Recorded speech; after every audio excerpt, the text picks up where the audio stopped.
Jazz music brings so much love and light into the world. And in Atlanta, we are truly fortunate to have WCLK 91.9 FM, the jazz of the city.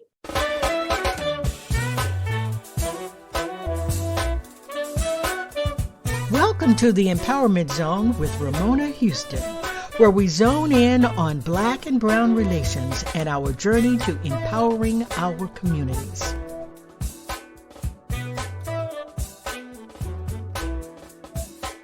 A gem of Clark Atlanta University, my alma mater, WCLK has been a treasure in Atlanta for decades. And today, my guest is Deb Moore, who has been a devoted steward of the station for many years. As host of Jazz at Sundown and Sunday Jazz Suite, Deb keeps our spirits full with this incredible music. Deb and I are talking today all about jazz and the phenomenal artists who create this amazing music. Hi, Deb. It's great to have you on the Empowerment Zone. Well, good afternoon, or should I say good midday? Thank you.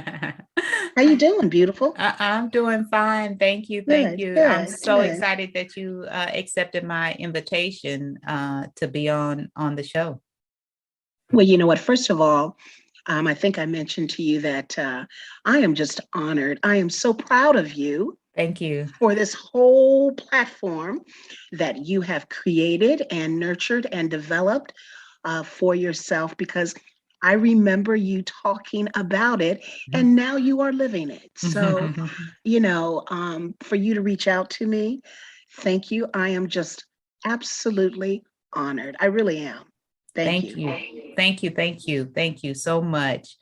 For our audience, who I'm sure is absolutely delighted to hear about you, since you're always interviewing other people. Now you get to be interviewed. I know, right? So before we begin talking about your topic and being a host and MC on one of the great radio stations in Atlanta, WCLK. Can you give our audience a little background about yourself, some personal and professional information? Yes. Well, first of all, I'm a child of God. I'm his daughter. And I am every day, every second, every hour, every month, every year of my entire life, especially at this point, just grateful and so thankful for the Master's mercy and grace. I am his daughter.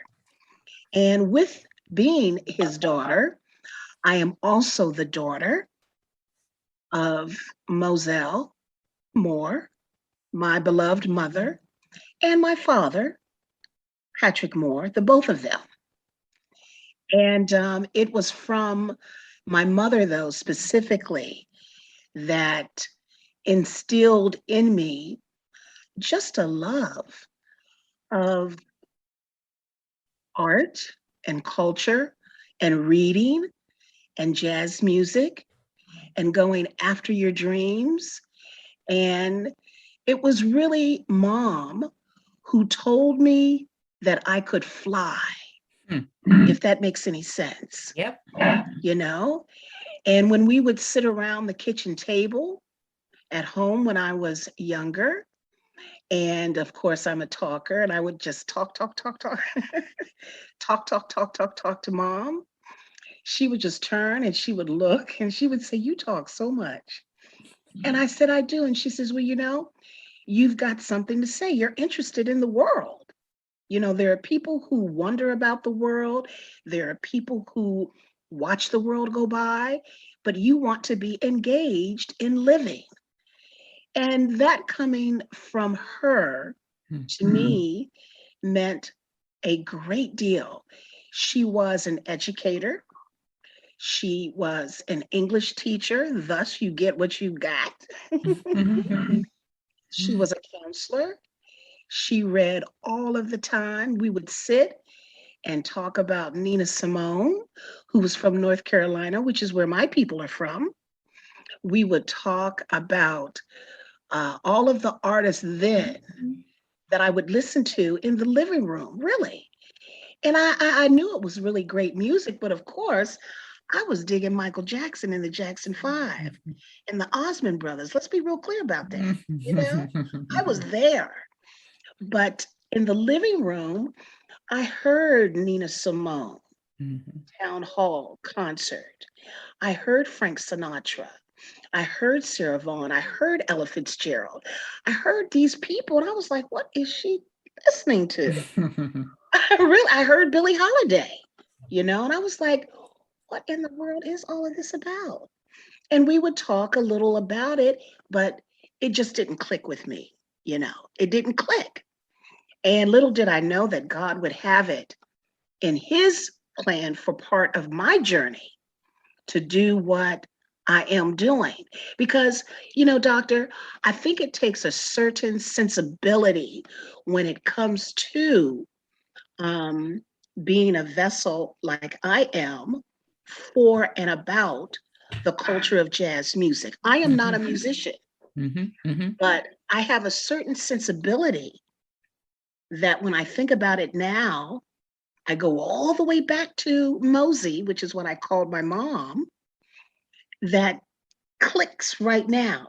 When I talk with people like your husband, Terrion Gully, a great, great drummer in the tradition of many people and other jazz musicians, I get it. I get it. And I'm able to get it. And at the same time, hopefully, with the skill and the earned work that I've done, put it back, express it back to an audience in an effort to help them understand it clearer and get it. So that when you look at the big circle of just enjoying great jazz music and good music and a certain quality of life, you know how to connect the dots. I don't know if that makes sense, but that's where I am. So that's part of who I am. I am my mother's daughter. I am a daughter of God, and I'm just Deb. I'm every woman, just trying to, kick the can up the road and keep it moving, as they would say. Yeah, and it's so important to acknowledge our parents who play such a significant role in our development, and to hear about the role of your mama, Moselle, is that correct? Moselle, yes. And how little would you know that, or little did you know that her exposing you to this music, exposing you to reading, and exposing you to the icons of jazz would prepare you for the work that you do now. Because it's funny, because once more sitting at the table talking to mom, we were watching television and I saw this beautiful woman. She was Black and her prototype looked like me. But I saw this beautiful woman. Her name is and was, because I don't know if she's still with us, but her name was Michelle Holden. And she was a newscaster. And she was giving information, and she was beautiful. She was articulate. She was intelligent. And she was bright. And I was looking at her, and I said to my mother, I said, you know what, Mom? That's what I want to do. That's what I want to do. And Mom said, you can do anything. That's what my mom told me. She said, you can do anything that you want. You can, and we had this big conversation, and I believed her. I believed her, And so my journey started, going to college, earning my degree in journalism, being on the debate team, participating in the Miss Black Atlanta pageant and winning, and really going on to Miss Black America in Washington, D.C. I mean, Mom told me that I could do that. She told me that, and I did, So There it is. That's it. Now that is a little known Black history fact. I didn't know you were Miss Black Atlanta. Oh, yes. Oh, yes. And I've got the receipts. As the young people say, I've got receipts. Well, congratulations and getting to compete in the Miss Black America. I know at one point in time, particularly during the 70s, it was a big deal in early 80s, but I remember during the 70s in particular, it was a big deal because I can remember always watching it when I was very young in elementary school. And I tell you, it's one of the highlights, really, when I sit right now and think back on it, because to be around all of these beautiful Black women, and we weren't just beautiful physically. We were beautiful from the inside out because these ladies had it going on. Now, they were smart, okay? They were articulate. They had it together, And the pageant, mine was held in Washington, D.C., the Miss Black America pageant in Washington, D.C. That's my phone. And it was a wonderful experience to sit around at night and talk and pick up the tone and the vibe of these other women that had just as much going on as I did, And it was really an honor. When I look back at those pictures, I just kind of smile to myself and say, wow, you made it there. It was really a nice experience. And I also have to add, too, that I was Miss Right On. Do you remember the Right On magazine? Yes, definitely. Remind me, Ramona. Remind me to show you that picture. I was Miss Right On at 17. I would love to see that. Okay. Yeah, I have to show it to you because, Right On was big. That was, like I said, that was big too. That's right. Right On magazine. Yep. And I remember it. Congratulations on both of those. So it was all of those. It was all of those types of experiences that came from the belief that my mom had in me when she told me, you can do anything you want to do. Now, and I actually believed her. You believed it. And that's why it's so important to surround yourself with affirming people very early in your life. But not only that if you are a parent, if you are a family member, if you're a friend and you're bringing up a child and raising a child, you have to affirm them and who they are. And that's why parenting is so important. And we know that it's not just the immediate parents that are raising children, but we know how influential aunts and uncles and grandmother and grandfathers and cousins, all of those individuals have an influence on us. And so I appreciate you recognizing your mother, Moselle, and your father as well, but in particular, your mother in her role in really framing in your mind and putting in your mind that you could do and be whatever you wanted to do and be. That I could fly. Yep, that you could fly. And you are definitely flying. So tell us all about, you are a big advocate of jazz. And you're a DJ, a host at WCLK Jazz Radio, which is the radio station which is hosted at my alma mater, Clark Atlanta University. And so tell us all about your work there and all the people you have come across and the impact that you seek to make as a host of the show. Okay, well, I'll try to be succinct about that because when you talk about your alma mater, Clark Atlanta University, it is also mine. How about that?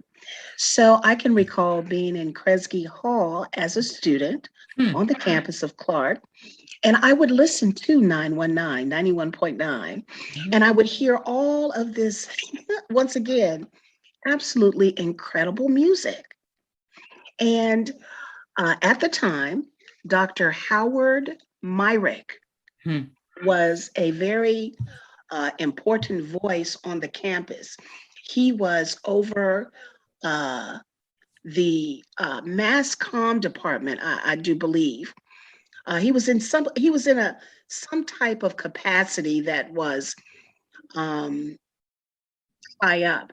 And I remember Dr. Myrick bringing to the campus, because this was under the direction of Dr. Elias Blake, who was the president of Clark College at the time. He was also a jazz devotee. Hmm. And I recall a program being there. They brought in Dizzy Gillespie. And I was on my way to math class in McFeeters Dennis. But I says, well, class doesn't start until 15, 20 minutes or so. I'm going to bebop around the campus. So I went over to Davidge Auditorium. And when I was walking through Davidge Auditorium, I heard all of this. My ear picked up. And I said, well, what is that? And it went, and I said, well, so being the curious person that I am, I peeped my head through the doors of Davidge Auditorium, and they were setting up. They were doing mic checks. And this person, who turned out to be Dizzy Gillespie, he had on a pair of plaid pants and this striped shirt. Okay. And I sneaked in and I sat down in the seat, and I kind of sunk myself in the seat because I was not supposed to be there, but I was going to be there, right? And I sunk down into the seat. And when Dizzy Gillespie came out on stage and picked up this trumpet that was sort of turned up, and he blew into the trumpet, his jaws went into blowfish. And I sat up in my seat and I said, oh my God, what is this? I thought someone was coming to get me because I had never seen that before. And come to find out, it was this world famous musician named Dizzy Gillespie. And I went and told Dr. Howard Myrick all about it. And he was like, oh, that's how he laughed. And we talked about it. And he says, you like jazz music? And I says, well, I guess so. And it just sort of started growing from there, because then he brought Wynton and Branford and Mr. Marcellus to the campus. They were doing a tour, and it just started growing from there. So when I graduated from Clark, I still had echoes, obviously, of that music in my mind, but I had to go find a job. And so I went into the hospitality industry, and everyone to this day will tease me and say, all you talked about was jazz music. How you were going to, they still tease me because now I'm doing it. And I got an opportunity. I was working at Atlanta City Hall as a legislative aide for several council people. And I was doing overnights at WCLK, which was an extremely strenuous, hard, and very, crazy schedule. And then I got the opportunity from Dr. Gloria Walker, who at that particular point became the dean of the mass communications department, and WCLK fell under her jurisdiction. And things were changing at CLK. And I literally went to her and said, I'd like to have an opportunity. There are absolutely no females on air, let alone playing jazz music. And I would like to have that opportunity. And she offered it to me, and I took it and I ran with it. And the rest was history, because I did the thing, And that's how everything began for me, because with this music, as you know, you have to, once again, have a certain sensibility And then you have to get to study so that you know what you're doing.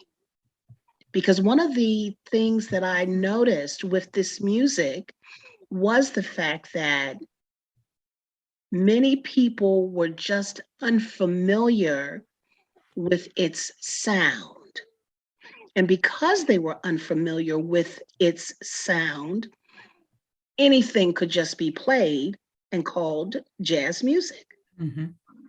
And it took someone such as myself to connect the dots in terms of putting that music together and making it appealing for a listening audience to say, oh, wow, I like that.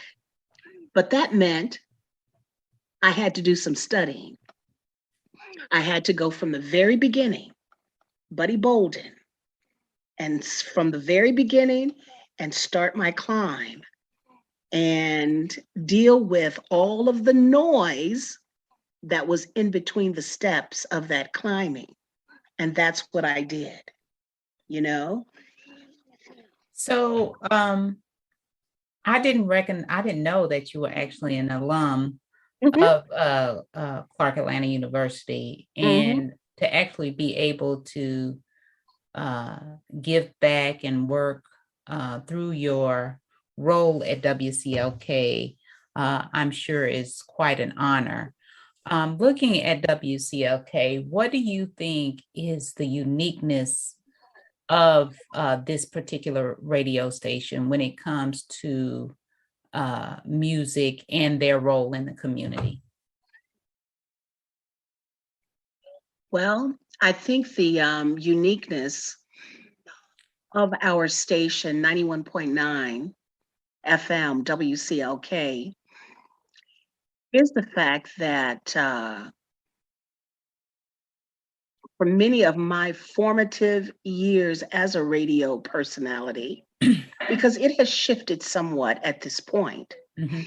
but for many of my formative years, the uniqueness of the station was being able to present to a listening audience a different sound of music.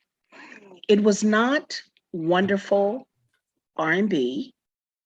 It was not exquisite gospel music. It was not, you know, extremely enjoyable pop music. It was jazz music, you know? And you don't hear it everywhere. And when I say jazz music, I'm talking about people like Louis Armstrong and, you know, Sonny Rollins and Sarah Vaughan and Abby Lincoln and Miles Davis and Dee Dee Bridgewater and Grover Washington Jr. and, you know, Chaka Khan, if you will. And so many of those voices that were known, but not known greatly to our community, you know, to the Black community.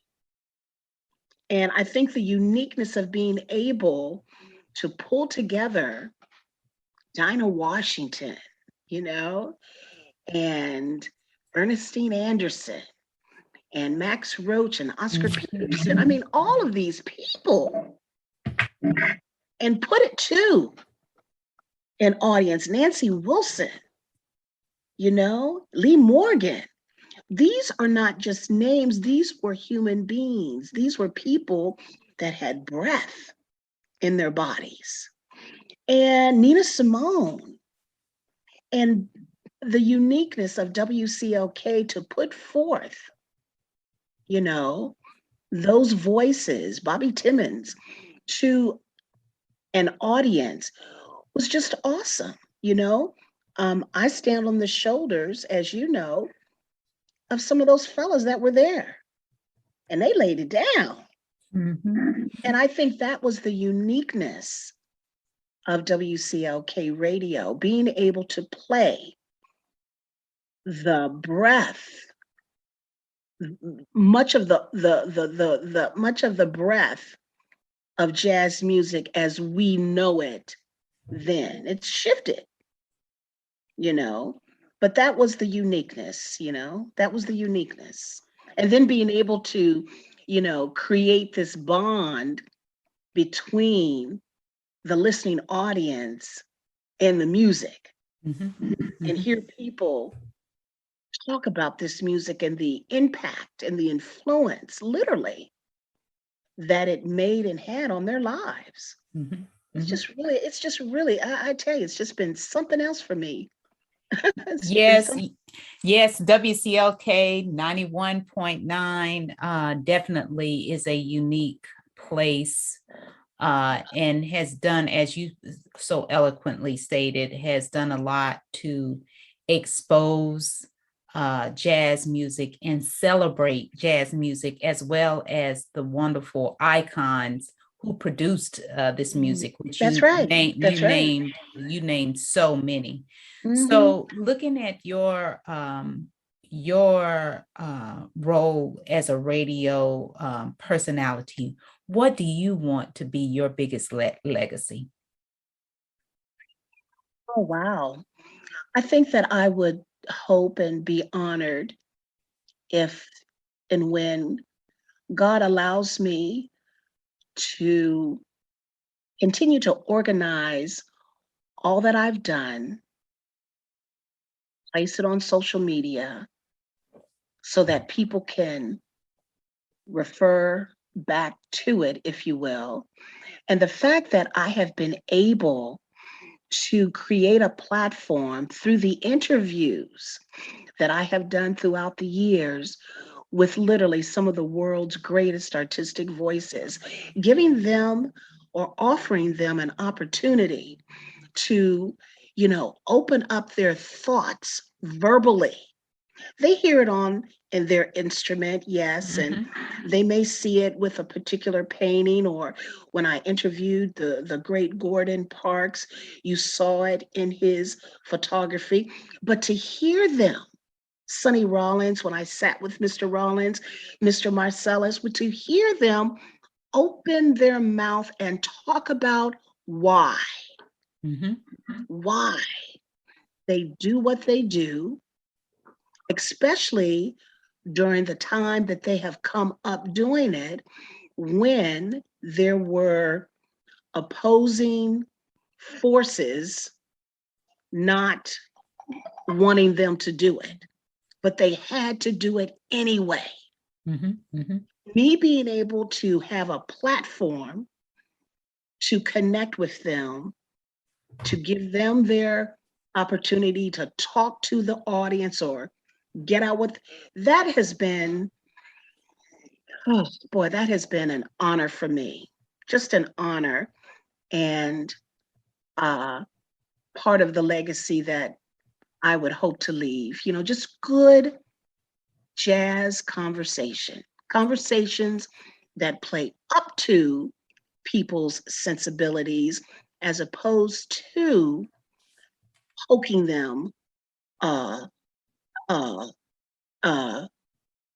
where their low parts are or low points are, if that makes sense. Yes, it makes total sense. Having great jazz, leaving a legacy of great jazz conversation. You said it perfectly. You hear what I'm talking about. You said it perfectly. And your work, and as you explained, in providing a platform for these iconic artists to come and talk about their work, talk about their whys, talk about their music, I'm sure is and will be an incredible legacy. So if you, the audience, want to hear some great jazz conversation, make sure you check out Deb Moore on WCLK 91.9.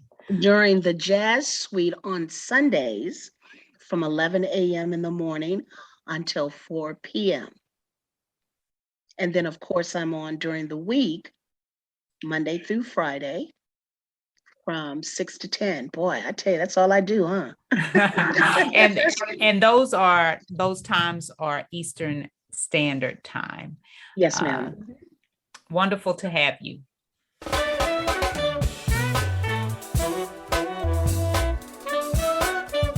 So Deb, we always end our interviews with our guests telling us a strategy for college success.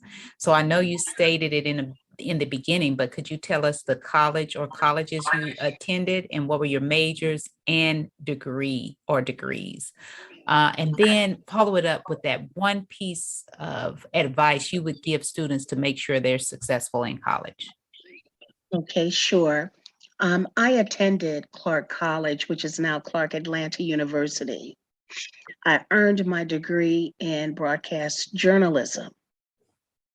I commenced to work on my master's degree in education and have yet to finish it, but I am going to do it.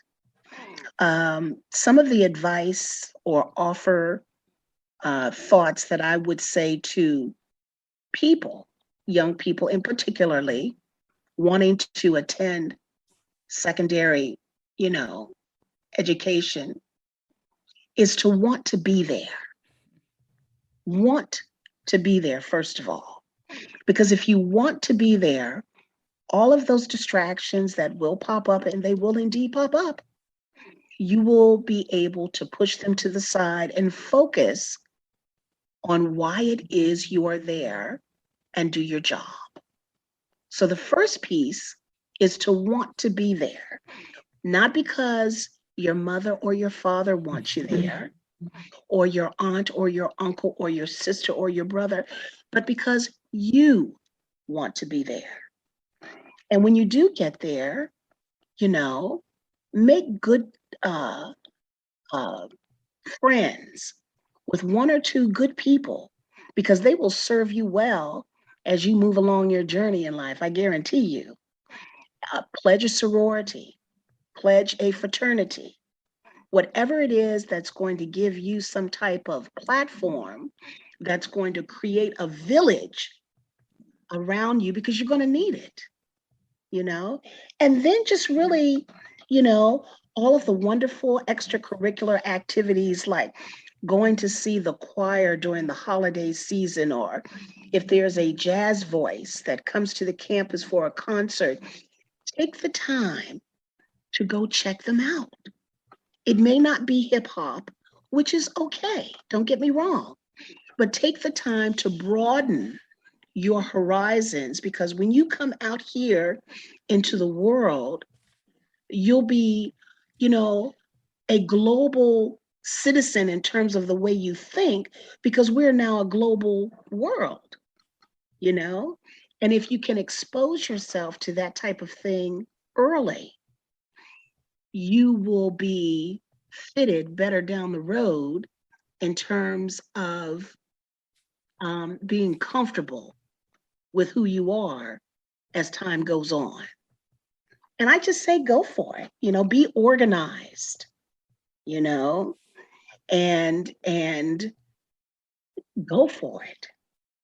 But want to be there would be my biggest piece. I see a lot of young people on the campus even today. They don't they don't want to be there.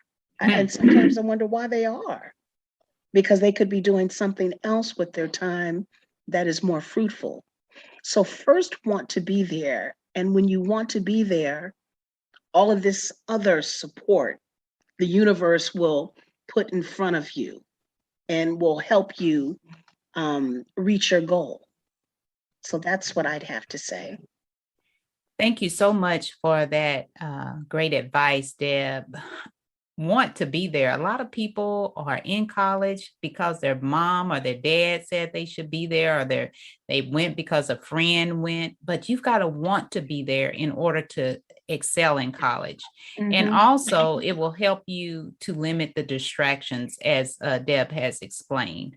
Make sure, other great advice she gave is make sure you establish affirming and develop affirming relationships. Create your own little village of support. Mm-hmm. Participate in extracurricular activities and events that broaden your horizon. As she stated, we live in a global society and exposure is key to success. And lastly, go for your dreams. Go for it. Thank you so much, Deb Moore, for joining us on the Empowerment Zone. We really enjoyed having you as our guest today. Well, you know what? Thank you, Doctor, for reaching out to me again. I appreciate it so much. You've got my number, and I've got yours. And if I don't have a chance to talk with you before the first of the year, because I know you're busy and all of that great stuff, happy holidays to you and Terrion. And God bless the both of you. And just let people know that when you support jazz, you support yourself. So support yourself and listen to good quality jazz music. You can hear it on 91.9 WCLK, and particularly on Sundays. When you check into the Jazz Suite from 11 a.m. until 4 p.m. with yours truly, Deb Moore. And I just appreciate the big musical ears, you know? Thank you. And God bless everybody. And happy holidays. And as we move into 2022, I know that it's going to be healthier and brighter and, you know, more organized for all of us. And that's a good thing. A special thank you to the incredible team of the Empowerment Zone. Terrion Gully, theme song, NADWorks, digital support, and of course, our featured guest. If you enjoyed my podcast, please subscribe. We are on all of your favorite podcast platforms. Be sure to rate us on Apple Podcasts too. Thank you for your continued support.